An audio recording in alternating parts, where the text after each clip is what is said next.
So I finally had a chance to show you guys a little bit about how I put my red light configuration together.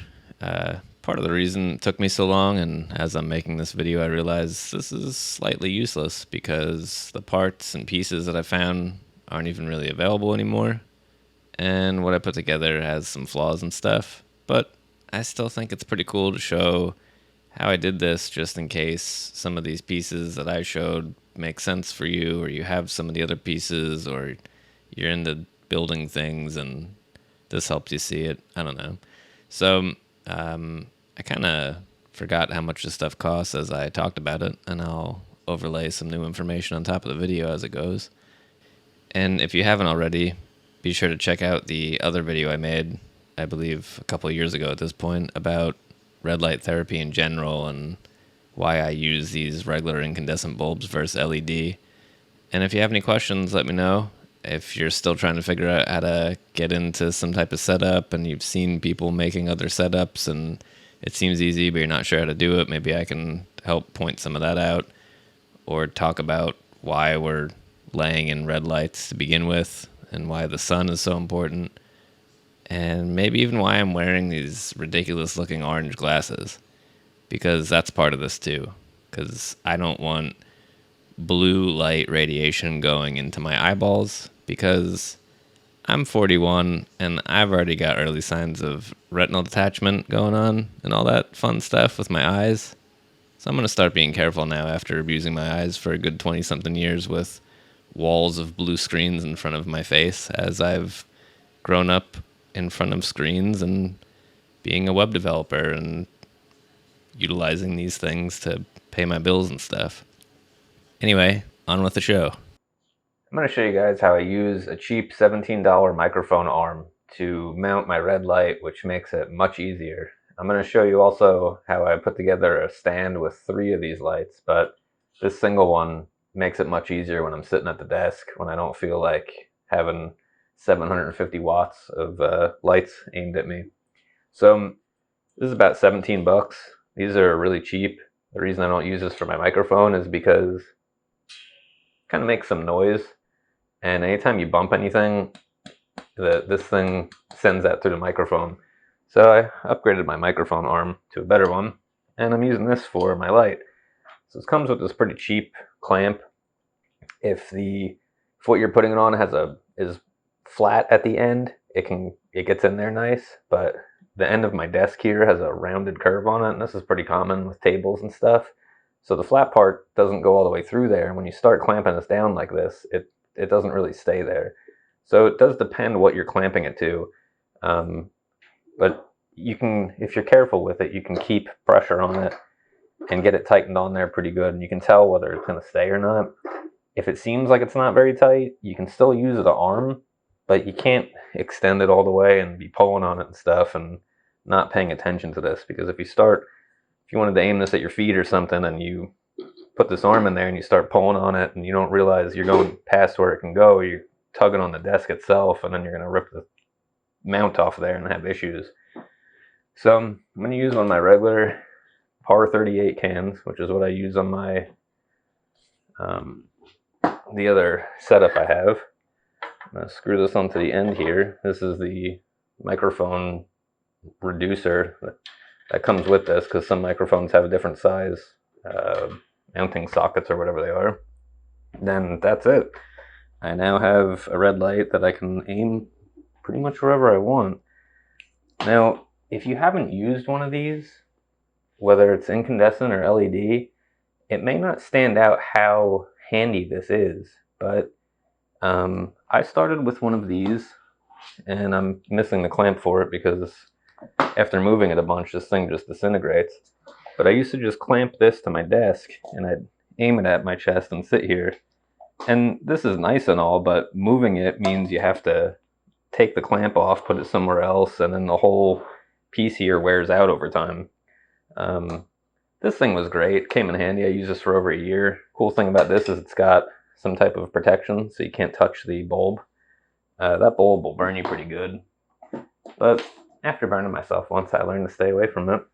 But yeah, if it's cold in here and I just want some heat, I can sit here and aim this where I want it. if I wanted to aim this at my chest, whether I'm working on the computer or just hanging out trying to get some red light, I can do that. If I have a headache or my sinuses are clogged or something, I can put this up here, aim it at my head. If wifey's on the computer, I can hook her up with some of that. And actually, I have another clamp down here on my table.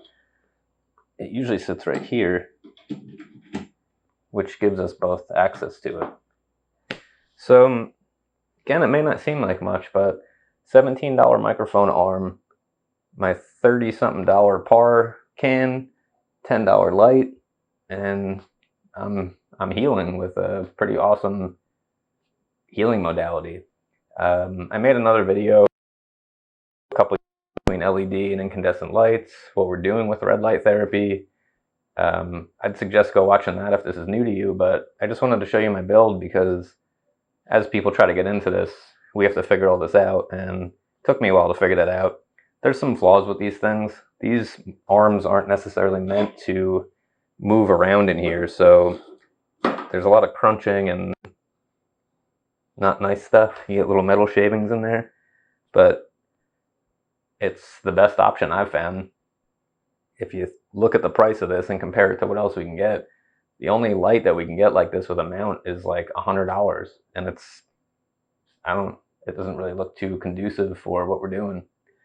So yeah, I think that's about it. Just wanted to show you my awesome $17 microphone arm light, and now I'm going to show you how I put together my triple stand, which is more stage light stuff, the par cans, and get into a timer and all that stuff. So let's do that.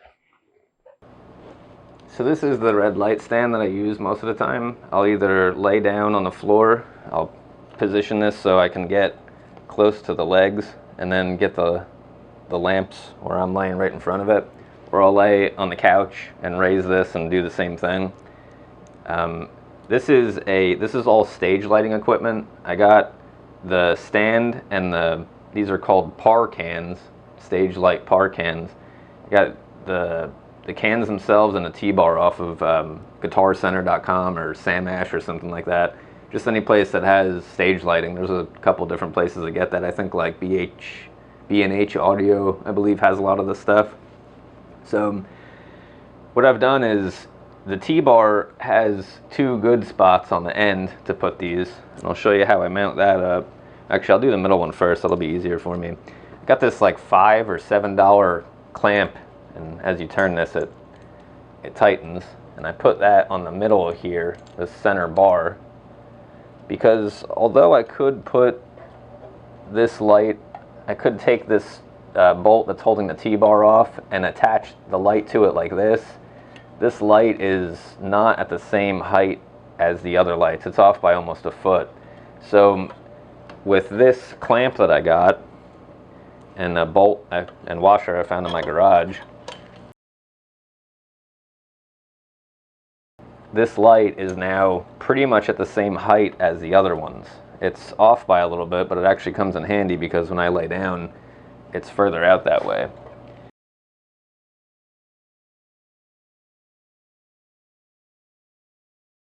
And on this end, I just use the regular T-bar. And now I've got my 3 lamps at pretty much the same height, angle, whatever it is. And then I have these Velcro things. Got these off of Amazon. Pack of them for $10 or something, I'm not sure. I could probably use something from a whole bag of bread or something. And I put a little bit of extra loop into these wires. And I'll show you in a second once I strap this up.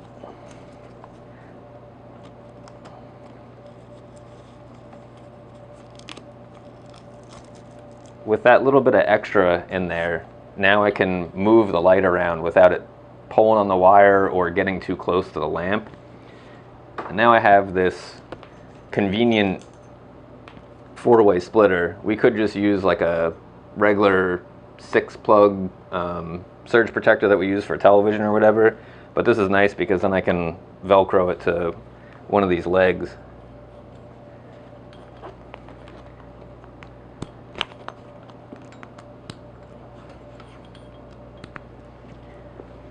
And then I have a timer, which is handy so I can fall asleep under this thing and not worry about waking up 4 hours later crazy dehydrated or something like that. And I'm not going to go crazy making this look perfect, but I just mount this somewhere that it keeps the wires off the floor so I'm not tripping over them, and it also gives me access to the timer, because when you're laying in front of this and you can't find the timer and it clicks off and you're comfortable, it's kind of a pain in the butt. Now can lay there for 15, 30 minutes, hour, up to 6 hours, and that'll shut off on its own.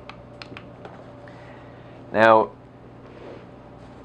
a couple things that I didn't really like about this is that whoever made this supposed tripod doesn't understand how 3 legs function. So the middle of this touches the floor first. I could like cut some tennis balls or something. You see some people put a cut tennis ball on something like this so it doesn't scratch the floor. That would give these that little bit of extra height so it would sit. I've never had it fall over. It's just annoying how it wobbles. When you go to put it down, it just sits around differently. These cans, although the can itself is technically rated for a 150 watt bulb, but the electrical socket that's in there is rated for up to 660 watts and twice as much voltage. So the actual electrical part can handle it, but this can isn't designed for that much heat. When I was just using this to lay under it for 15, 30, 60 minutes at a time, that was fine. But I started using this as a way to supplement the heat in my computer room. Instead of running the electric heat, I just ran these lights, which pump out a lot of heat, and I'm also generating that red spectrum in my area for my eyes, which is handy because I've got a wall of blue screens that I'm staring at all day.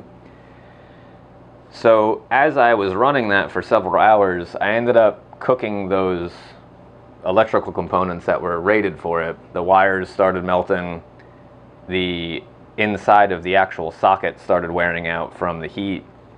I was able to replace them for $5 a piece, but I'm pretty handy with this stuff, and I think most people struggle to create something like this, so I found some issues that I didn't really like. In the end, if I did have to replace these things because they wore out and I couldn't fix them, it's still going to be way cheaper than alternative options. If we were able to find something like this pre-made, it'd be about $1,000. There's some setups that are like $100 to $300 that have a red light and they've got legs, but they have so many little flaws and they don't work right. Anybody that's had them says they can't figure out how to get positioned in front of it or whatever. That little $17 microphone arm works much better than a lot of the things that we can buy that cost a ton of money. This is about $75 for the T-bar stand. The par cans, I think I might have got them for $15 a piece at the time. They're about $30 a piece regularly. The light bulbs I bought a 4-pack for, I think I paid $25 or something like that, so they were less than $10 a piece. This is an industrial performance brand. You can see here's a Ruby Lux, which has the whole entire thing is red and makes it nice and expensive. I personally don't use the Ruby Lux anymore because it's pumping out a little bit of a spectrum that I don't want, but it's not a big deal. If we have a Ruby Lux and it's the only one we have, it's not a problem. I just prefer not to use it until I need it. So 75, say these are 30 a piece, that's $60. Got $135. The bulbs themselves, say $10 a piece. That's another, you got $165. I got timer might have run me $20. The splitter might have run $12, $15 or something like that. A nice big extension cord to make sure I'm not overheating it, because you got 750 watts pulling off this thing. My Velcro straps, and that's pretty much it. This is, I've used this thing almost every single day for going on 3 years now. It's been a lifesaver. There's times that I feel like I'm in like stuck in panic mode or anxiety or just feeling like trash, and laying down in this thing, setting a timer for an hour or two and just laying there and dozing off is like one of the coolest things we can do. Outside of that, I lay in it for anywhere from 15 to 30 minutes, and I flip over and do another 15 to 30 minutes just about daily when I can, unless I'm super busy because I feel amazing, don't have time to do that. But there's a lot of stuff. This is a ton of energy that's going into our cells and doing stuff on our skin. When we're trying to heal, and we have an energy deficit, so providing energy like this can be a game changer. When I first started using this, I wasn't sweating because I was still rebuilding my iodine. And now I can lay in this thing and I am like drenched in sweat and have to get in the shower afterwards to rinse off whatever that was that came out. We have to sweat. It's an important part of the way our body works. Back in the day, before we lived in these amazing dwellings with air conditioning and stuff, we were outside in the sun working at least half the year or whatever it was. So our body is used to expelling things through this method, and a lot of us aren't doing that anymore. I get outside in the garden and sweat a lot in the sun, which is the best way to do that, but I can't do that every day. The weather's not always nice. Sometimes we've got, that nice greenhouse effect of a blanket of white clouds that magically started happening in the past couple years. And this is just, I think it's a requirement if we're going to try to heal properly, to be honest. If you haven't seen the studies around this thing, you got to go look at all the information. It's not one of the most complete websites I've put together, but warminglight.com, nice and warm, I put together some information to try to simplify what this is, and I loaded up. There's like 4,000 studies worth of info somewhere on that site, and if you can't find it, just go on the internet and look for red light therapy, and you're going to find all these people trying to sell expensive LED panels using the generic information from near infrared, but they're providing all different types of information, and there's a bunch of people talking about this. The reason I never finished the website is because this is a huge money maker. When people are selling the LED panels, those people are spending money getting the information out there. All my site did was attract people that thought I was making money, so they attacked the crap out of the website, and that doesn't really work out when you don't generate money and have to invest a bunch of money into combating the people that are trying to make money off of you. But I'm trying to help people for free, so I'm a little kooky. But yeah, let me know if you have any questions. Hope you enjoyed. I'm gonna go lay down in the red light now. All right, now that you're so well informed on products that you can't even order if you go look for them because they don't exist anymore, what are you going to do to build your red light? This is kind of an unfortunate situation because if we understand these things, this is actually pretty easy, but if we're not really into building this stuff, this is actually really complex. If you know anybody that's good at electric stuff, electronics, building, whatever it might be, ask them if they'll give you a hand. Sometimes people that do this kind of stuff enjoy when somebody's like, hey, can you help me build something? Because this isn't too complex. They might be able to help us find the parts. We put the order in, and, maybe we make them lunch. Buy them some beer or something. I don't know. We're not going to worry about their health if they're helping us, right? It's all about us. No, but really, I tried my best. Hopefully this gives you a little bit of insight. There's people selling these things, all different makes and models of this stuff for a lot of money. Sometimes they're not even licensed to sell what they're putting together. I don't know how they're getting away with that. I guess they're liable for a lawsuit. I don't really want people's makeshift electrical work in my house. The stuff that I put together was all UL listed. UL listed means it's like tested, and they're like, this most likely won't burn your house down. So I kind of like bringing that type of stuff into my house, not somebody's wood project that pretends they understand electricity. But I don't know, research it a bit. If you're still confused, stop back, give me a little clicky clacky below about what you're running into, and maybe I'll try to come up with some more resources for this. I don't know. I don't see too many people getting into red light. To be honest, I thought a lot more people would, but life's difficult, I guess. So hope you enjoyed. I'm gonna take off. Peace.